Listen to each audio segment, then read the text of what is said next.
Compass আর বিহান মিলে এবার রেতুজাকে উদ্ধার করে নিয়ে আসলো রথের দিন। হ্যাঁ বন্ধুরা, এমনটা হতে চলেছে আজকের পর্বে। বিস্তারিত জানতে ভিডিওটিতে লাইক দিয়ে চ্যানেলকে সাবস্ক্রাইব করে পুরো ভিডিওটি তোমরা দেখতে থাকো। গল্পের শুরুতে আমরা দেখতে পারবো প্রান্তিক তার দলের ছেলে এবং রাজীবকে সাথে নিয়ে সেই অনু আম্মার লুকানো সমস্ত বন্দুকগুলি উদ্ধার করতে থাকে আর বলতে লাগলো এখনই আমাদেরকে এখান থেকে সমস্ত যন্ত্রগুলি উদ্ধার করে নিয়ে যেতে হবে আর এখানে আমরা খেলনা পিস্তল রেখে দেবো যাতে ওরা বুঝতে না পারি। তখন রাজীব ভয় পেয়ে বলতে লাগলো, দাদা ওরা যদি বুঝতে পেরে যায় তাহলে কি হবে?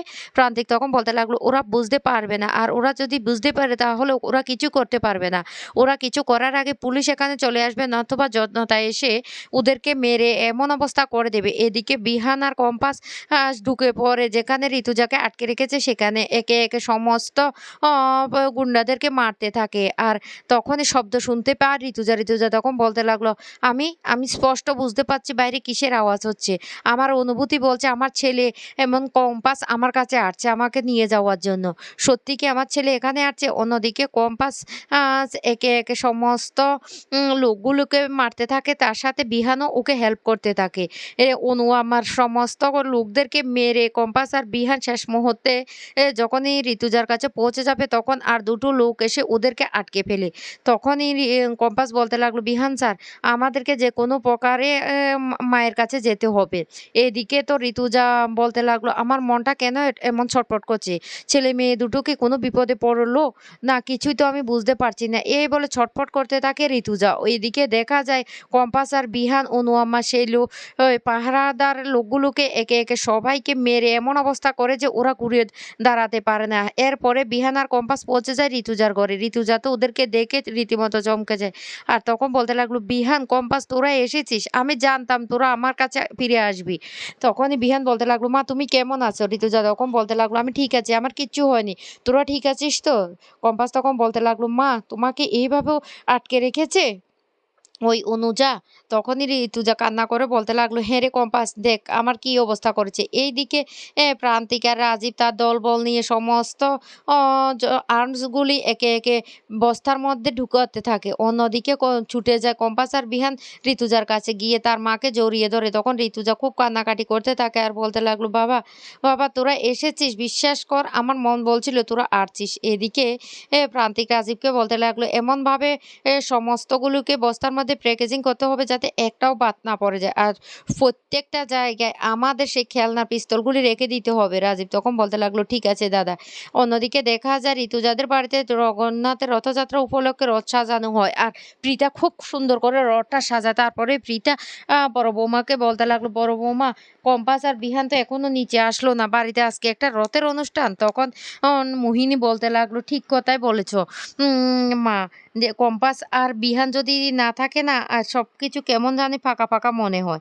তখনই বড় বৌমা বলতে লাগলো, ঠিক আছে মা, আমি এক্ষুনি গিয়ে ওদেরকে ডেকে নিয়ে আসছি, তুমি এ নিয়ে কোনো চিন্তা করো না, আমরা যাচ্ছি। এইদিকে যখন ও বিহানের ঘরে যায় তখন দেখতে পায় বিহান ঘরের মধ্যে নেই, ঘরের বিছানায় একটা বালিশ শুইয়ে রেখে বিহান কোথায় যেন চলে গিয়েছে। তারপরে এই বড় বৌমার মোবাইলে মেসেজ করে বলতে লাগলো, বড় বৌদি তুমি যে কোনো প্রকারে বাড়ির সবাইকে ম্যানেজ করো, আমরা না একটা জায়গায় এসেছি, প্লিজ তুমি এদিকটা সামলাও। তখন কি করবে বড় বৌমা সেটাই বুঝতে পারে না। রুদ্র তখন বলতে লাগলো, এবার কি করবে কি করবে?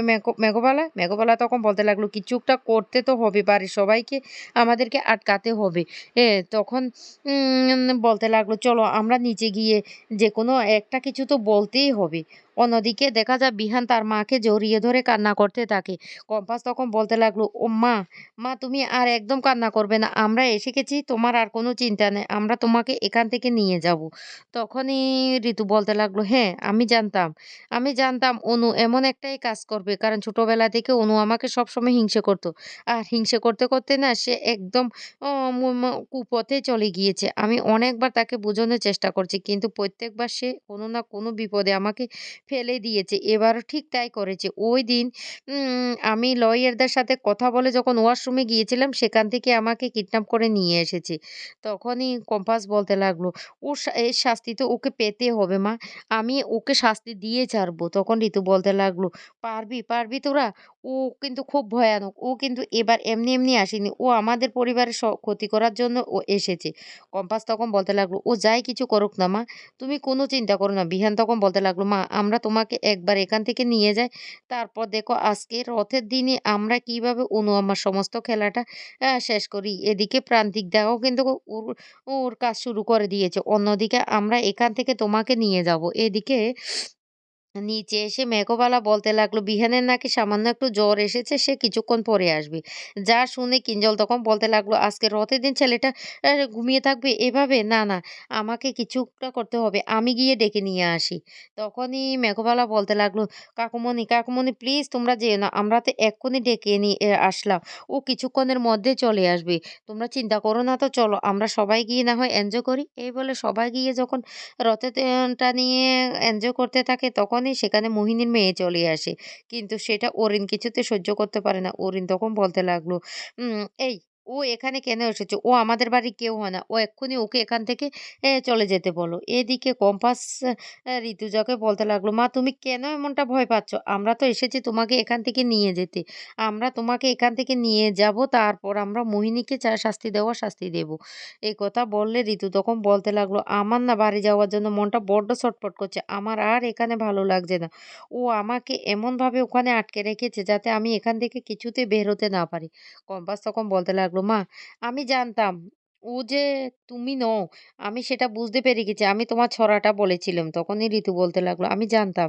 আর কেউ বুঝতে পারুক আর না পারুক তুই বুঝতে পারবি। কারণ তুই আমার বলা ছড়াটা ওকে বলবি। আমি সেটা বুঝতে পেরেছি।" তখনই কম্পাস বলতে লাগলো, "একদম ঠিক কথা বলেছ মা। আমি ছড়াটা বলেছিলাম কিন্তু ও কিছুই বলতে পারেনি। তখনই আমার সন্দেহ হয়ে যায়।" তখন হঠাৎ করে ঋতু অসুস্থ হয়ে পড়ে। কম্পাস তখন বলতে লাগলো, বিহান স্যার মাকে নিয়ে বসান। মাকে একটু জল দিতে হবে। তারপরেই মাকে আমরা এখান থেকে নিয়ে যাবো।" এদিকে মোহিনীর মেয়ের সাথে এতটাই খারাপ ব্যবহার করে অরিন। মোহিনী তখন কান্নাকাটি শুরু করে। তখনই রেগে যায় অরিনের মা-বাবা। অরিনের মা-বাবা তখন বলতে লাগলো, "বিয়েটা যখন করেছিলি তখন তখন মনে ছিল না? এখন কেন এমনটা করছিস? তোকে তো এর মাসুল দিতে হবে। যেহেতু তুই কারো ওকে না জানিয়ে বিয়েটা করেছিস এখন তোকে এর মাসুল দিতেই হবে। এই ছোট্ট বাচ্চাটার সাথে তুই এমন কেন করলি?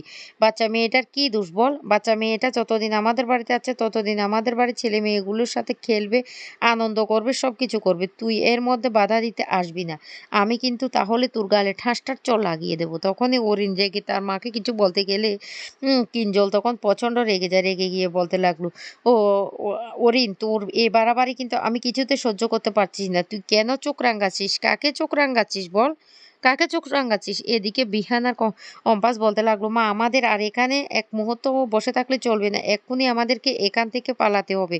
না হলে ওই অনুজার লোকরা এখানে চলে আসবে, আমাদেরকে আটকে ফেলবে।" এই বলে কম্পাস আর বিহান ঋতুকে নিয়ে সেখান থেকে বেরিয়ে চলে আসে। অন্যদিকে দেখা যায় অনু আম্মার সমস্ত আর্মস গুলি পাল্টে গেছে দেখে অনু আম্মার মাথা তখন ঠিক নেই। অনু আম্মা তখন বলতে লাগলো, "আমি কাউকে বাঁচতে দেব না। দেব না কাউকে বাঁচতে।" এদিকে মোনালিসাও চলে আসে। সে কম্পাসদের বাড়িতে এসে চিৎকার চেঁচামেচি শুরু করে। অন্যদিকে সে মুহূর্তে কম্পাস আর বিহান ঋতুজাকে নিয়ে বাড়ি ফিরে আসে। আর ওদেরকে দেখে তো রীতিমতো সবাই চমকে যায়। আর বলতে লাগলো, "কি হয়েছে? কি হয়েছে?" তখন কম্পাস আর বিহান সমস্তটা খুলে বলে বাড়ির সবাইকে। সবাই তখন খুব খুশি হয়ে যায়। তো বন্ধুরা কেমন লাগলো আজকের পর্বটি?